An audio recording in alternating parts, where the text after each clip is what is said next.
Tonight on NAIT NewsWatch. Edmonton puts in place a new housing initiative in an effort to end homelessness. And where we clearly have the opportunity to do the right thing. More layoffs for U of A staff. Is NAIT soon to follow? A lot of the budget cuts that are coming from the government are administrative cuts because the overhead is so high. And an Oilers fan gives back to a Vegas youth shelter. To inspire people too, like, hey, I'm gonna send pizza down there, but if you can, donate to this shelter. NewsWatch starts now. Good evening. The result of the Alberta post-secondary budget cuts have left the University of Alberta with a $127 million budget gap. The only way out is to slash even more jobs, but that won't be met without its own difficulties. Todd Murray is live and has more on the story. That's right, guys. The U of A is caught between a rock and a hard place right now because laying off another wave of staff members will drastically impact the way the University of Alberta works, and that will require a major overhaul of its academic structure. The U of A has seen around 400 job cuts at the end of the 2019 to 2020 fiscal year, and is expected to see 325 more jobs get cut at the end of the 2020 to 2021 year, with another 325 the following year. A lot of the budget cuts that are coming from the government are administrative cuts because the overhead is so high, so they aren't supposed to be cutting classroom budgets or educational budgets. There is a silver lining to all of this called the U of A for Tomorrow. It is a plan with 3 possible scenarios that will help the U of A save money. Each scenario will consolidate different faculties together and establish interdisciplinary connections, which will allow students to cross academic boundaries. Although both the budget cuts and COVID-19 have made some people feel uncertain about the future of NAIT, Jeff Dumont, the Vice President of Administration and Chief Financial Officer, says there's nothing to worry about. Our financial health of our balance sheet remains relatively strong. We certainly have had erosion of that because we've had a few years of successive deficits, and so of course that has worsened the financial condition. Jeff also said that the pandemic has made a huge impact on NAIT's financial situation and hopes that it's temporary so NAIT can get back to a balanced budget as soon as possible. Going back to the University of Alberta, the U of A for Tomorrow could see some new programs being added, some programs being changed, and luckily no programs will be cut. Todd, you mentioned that NAIT is likely not going to follow suit with more cuts. The cuts prior to COVID hitting cut NAIT pretty deeply, didn't they? They did, Madison. Earlier this year, a 6.8% funding cut led to NAIT announcing that they would need to eliminate around 240 jobs through a voluntary departure program because the costs are because staffing costs make up for 70% of NAIT's financial costs. With some programs being changed at the U of A, will this affect students who are currently in programs that are being altered? It's very unlikely, Jonah. I spoke with Holly Brody, the Issues and Strategic Communication Manager, and she said that a program a student is enrolled in today is a program they'll be completing tomorrow. Thank you, Todd. That's Todd Murray reporting live from our news center. You're watching NAIT NewsWatch, the next generation of news.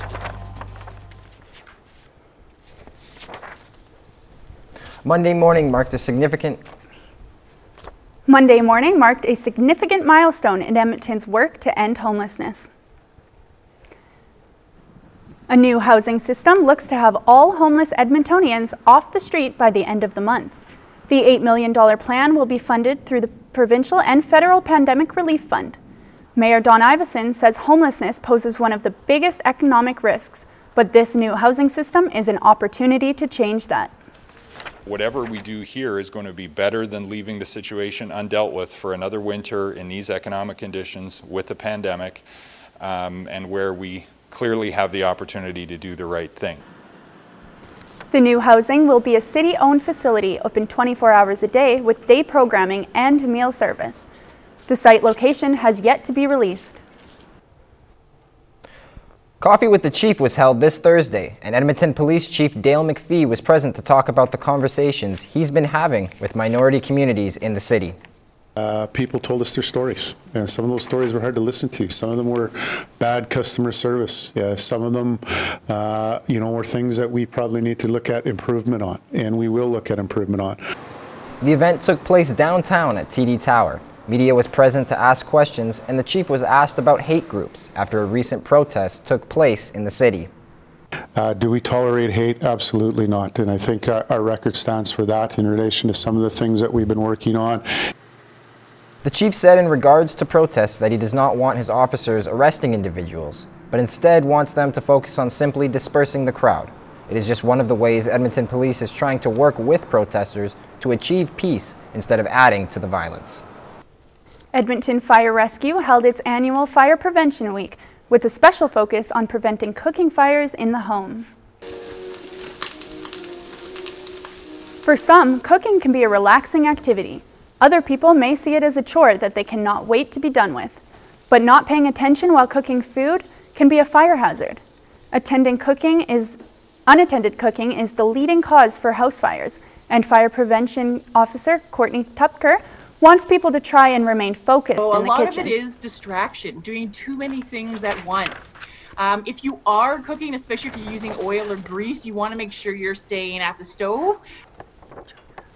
Edmonton's Fire Chief, Joe Zadely, says that between January and September of this year, there have been 16 home fire injuries caused by kitchen fires. Some ways you can stay safe include keeping a fire extinguisher within reach, wear clothing with short sleeves, and of course, never leave cooking food unattended. With midterms coming up, I bet everyone is looking for some extra help through this stressful time. Well, Jonah, I guess that means NAIT students are in luck because NAITSA has just partnered up with a new tutoring app called Nimbus. We'll hear more about it from this week's student body, Erica Kogawas.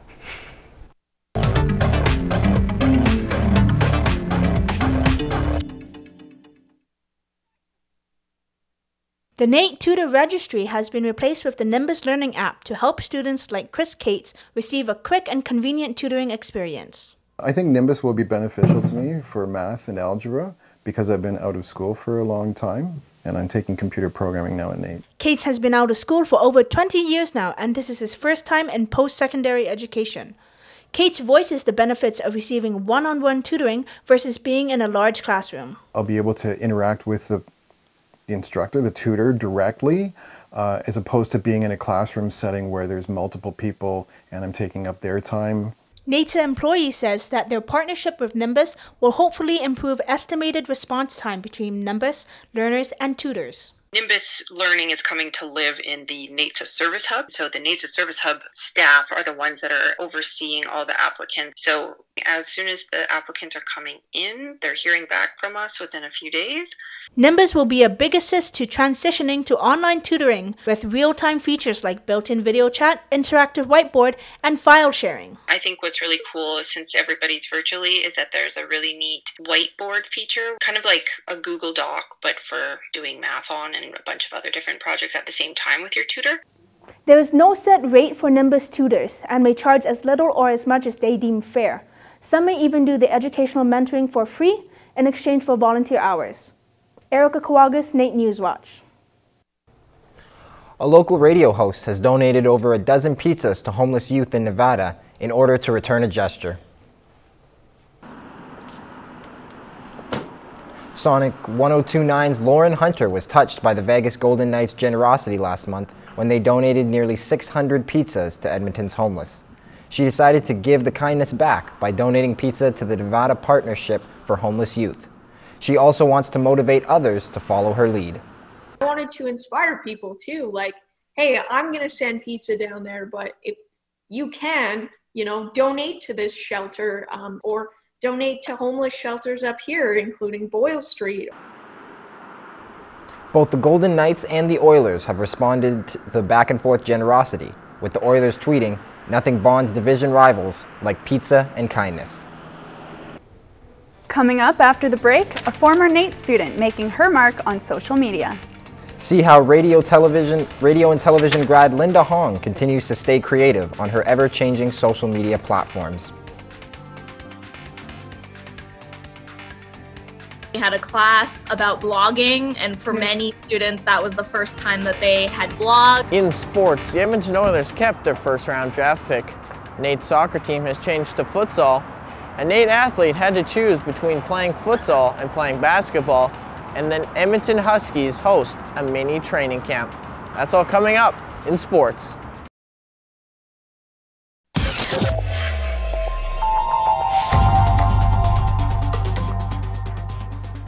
Well, Jonah, I've definitely been enjoying the warm weather we've been having. It's been nice to have a warmer fall season for sure. Hope it continues into Thanksgiving. And on that note, let's head over to Paige Gordon with the weather forecast. So we've had some nice warm fall weather, but it's not looking like that's going to stick around much longer. In Calgary, we have a high of 19 and a low of 11 with a 10% chance of rain. In Jasper, we have a high of 12 and a low of 7, but 40% chance, so not getting out to the mountains this weekend. Fort McMurray, we have a high of 9 and a low of 3, 40% chance of rain, so probably going to be inside this weekend. And on to Edmonton, we have a 17 for the high, a low of 7, and 40% chance of precipitation. On this day, our average high is a 13 and an average low of 2. Our record high is 28 and our record low is -13. I hope you all have a nice Thanksgiving weekend. I'm Paige Gordon with the weather. NewsWatch Weather is brought to you by NR92, the station for the students. On this week's Great Grads, NAIT alumni Linda Huang is a social media specialist whose pictures and voice are being heard by many Edmontonians. Whether it's creative ideas for posts on social media or simply entertaining through her platform, she is using her skills in a fun way. Medina Emrazadi reports.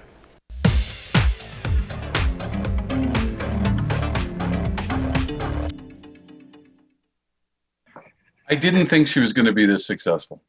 Because few took social media serious a decade ago, while Linda did. Her social media journey started with blogging when she was 10 years old, which led her to be ahead of her classmates. We had a class about blogging, and for many students that was the first time that they had blogged, but I have been blogging for a very long time, so it was very easy for me. Linda's unique creativity and hard work on social mediums differentiated her from other students. She was, whether it was doing restaurant reviews, which we started seeing online, I think cat fanciers, she had a contest in that area as well, that we saw that she was very imaginative and creative when it eager, like she was a go-getter. She always did all the homework. Her colorful pictures, positive vibe, and informative contents brought fame to her in Edmonton. Linda technically represents the province on the various TV projects, holds annual cat festival, and runs podcasts. As a specialist, she claims social media is a powerful tool to be successful by making new connections to promote yourself. Portray like the best version of yourself, and who knows where that will lead you. Linda aims to turn her Instagrammable wall walks and guides into a global project and increase her audience across Canada. Medina Emrazadi, NAIT NewsWatch. Despite many season cancellations, many sports teams continue to practice. Also, the NHL draft is come and gone, and we look at who the Oilers picked up. Now to Ben Tompkins in sports for more. Thanks, guys. Normally at this time of year, the grass is turning color and has been beaten up from student athletes battling it out on the pitch.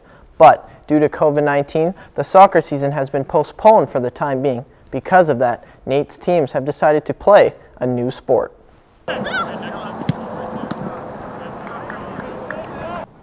Both the men's and women's soccer teams have committed to playing futsal this year, which is a sport that is quite similar to indoor soccer. Until a season begins, practicing as a cohort is all they can do. A means of keeping the teams together, like through the winter season, so allowing us to practice a little bit, keeping the student body engaged, and so the other option, because there was no outdoor season, was to go to futsal. Futsal differs from indoor soccer, as in futsal you don't use boards, you have many throw-ins throughout the game, and you compete with less players on the floor. Due to COVID-19, NAIT multi-sport athletes were limited to one cohort, forcing them to pick only one sport to play this year.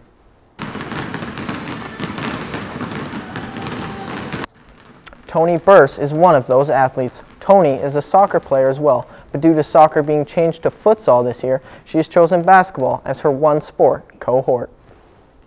We felt grateful that Tony decided that that was the direction she wanted to go, but it wasn't something that we anticipated. You know, when I first reached out to Tony. Tony looks to leave soccer behind her and hopes to help lead the basketball team to a championship this year, providing the January start date. COVID-19 has shut down yet another season. However, like many other teams, the Edmonton Huskies continue to train. The Edmonton Huskies hosted a mini camp last weekend, bringing in guys from all over the province looking to get some extra reps in, despite the down year. We felt that it was important that we had some structure, but keeping the safety of our players at the primary focus. The more important aspect of this is to keep the teamness together. Because the entire season has been fully canceled, not postponed to a later date, this year won't count towards any of the players' years of eligibility. The Edmonton Oilers decided to keep their first-round draft pick this year, using the 14th pick on a native of the Calgary area. So we're excited to add Dylan Holloway to our organization. The 18-year centerman from the University of Wisconsin led the AJHL in scoring as a 17-year-old, playing as a member of the Okotoks Oilers. Basically, we had our list and we went by it.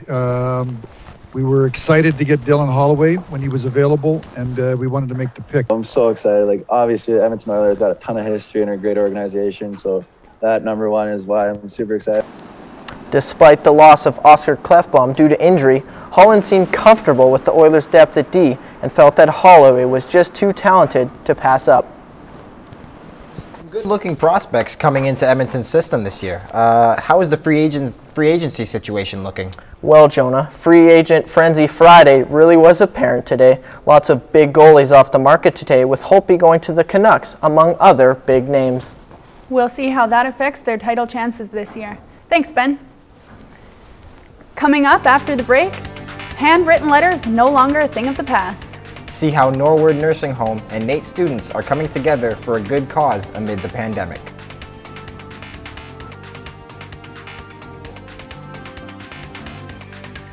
It keeps you social when this pandemic is really kind of pulling everyone away from being social. Morgan here. I'm at the world premiere of the Balikbayan project here at Edmonton City Centre. We've got that and more coming up next in entertainment.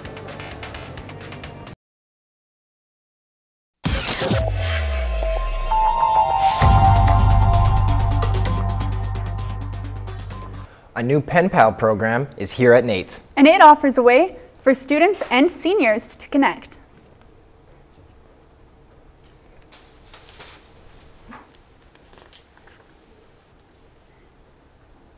The Norwood Pen Pal program aims to enrich the lives of seniors during a time when they are more isolated than ever. The program is one of the few COVID-friendly ways for seniors to socialize with people outside of their residence. Students and seniors will exchange one letter a month, trading stories, history, and heritage. I mean, it keeps you social when this pandemic is really kind of pulling everyone away from being social. The program will also be hosting a virtual open mic night, which will be broadcast to the seniors at Norwood residents. All acts are welcome, including painting, dancing, and stand-up comedy. It's Turkey Day this weekend, and I'm looking forward to dinner with my family. What about you, Jonah? Well, my parents will be away in Jasper, so I'm looking forward to having Thanksgiving at my Oma's house this year. Up next, we have Morgan with entertainment.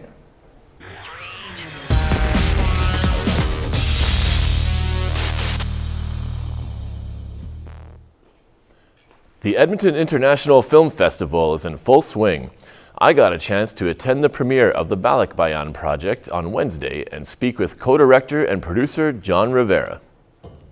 The Balikbayan project, From Victims to Survivors, is a documentary feature that focuses on Canadian volunteers working with street children to help them heal from trauma before, during, and after Typhoon Yolanda. Balikbayan is a Tagalog Filipino term that means someone who has left their country and has returned. As a Balikbayan himself, the film has deep personal meaning to John, and he hopes it will inspire people to do more. I hope this film is able to reach multiple generations of Balikbayans or Filipino Canadians or Filipino Americans or Filipinos in general all over the world and their friends and families to give back in any way that they can. And it doesn't necessarily mean give back to the Philippines, but give back to where you come from, because balik means to return. Were among the first businesses to be shut down, and it seems like they'll likely be the last things to reopen. This has been a huge blow to the Edmonton music scene, but one group is out to change all that. Let's take a look.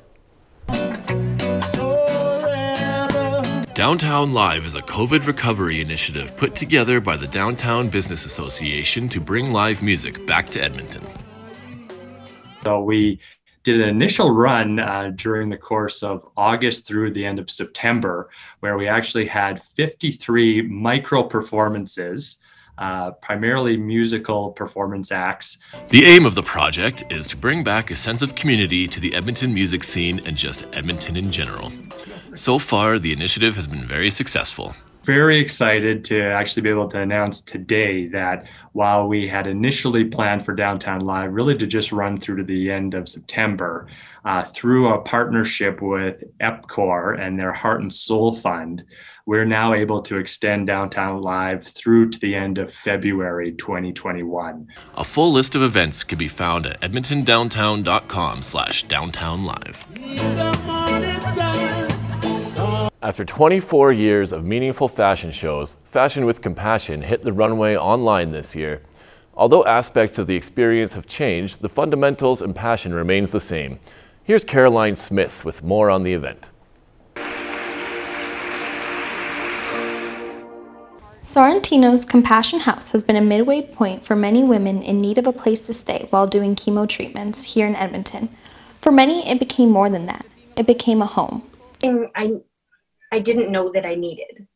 I had never been away from home before, and I'm just kind of weird about changes. I don't like changes.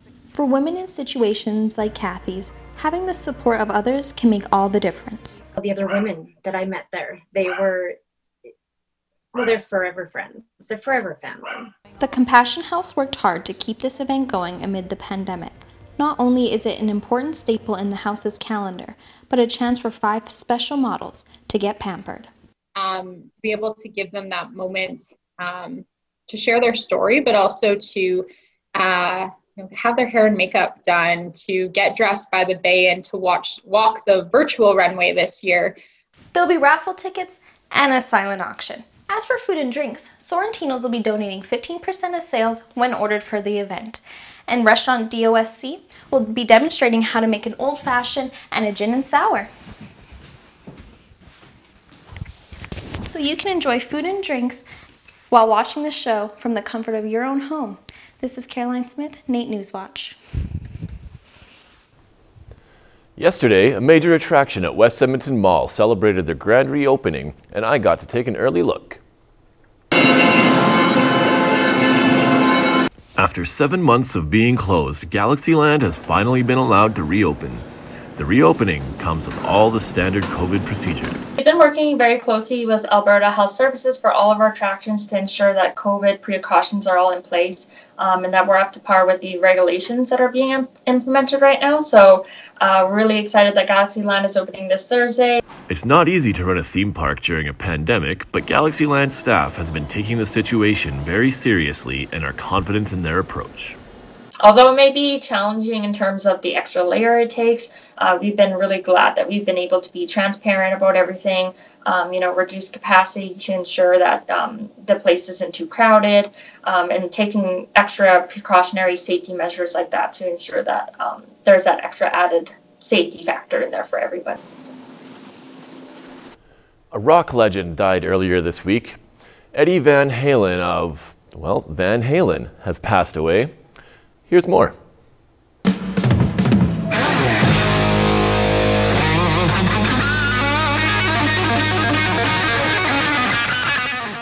For almost 50 years, Eddie Van Halen has been rocking our socks off. In 1972, he started a little group with his brother, Alex, that took on their last name. The band released 12 albums between 1978 and 2012. Whether you jump, you're hot for teacher, or are just an ice cream man, Van Halen has made us all walk with a swagger at some point in our lives. I've been listening to Van Halen since I was like a kid. Now, it's no more. Eddie died on Tuesday after a 5-year battle with throat cancer in Santa Monica, California. It wasn't his first bout with cancer. Tongue cancer resulted in multiple surgeries between 2000 and 2002 that resulted in him having roughly a third of his tongue removed. He will be missed by rockers worldwide. It's like, I don't know, real tragic, totally bogus. Like, thanks for all the riffs, man. Thanks for all the shredding. Looks like he's really running with the devil now. Don't ever let me be. I only wanna be by your side. Tributes have been pouring in from around the world. We'll all miss you, Eddie. Sounds like there's still lots of entertaining events going on in our city, despite the pandemic. Yeah, I'll definitely have to go check out some of those this weekend. Thank you, everybody, for tuning in to NAIT NewsWatch. We'll see you next week. Have a happy Thanksgiving.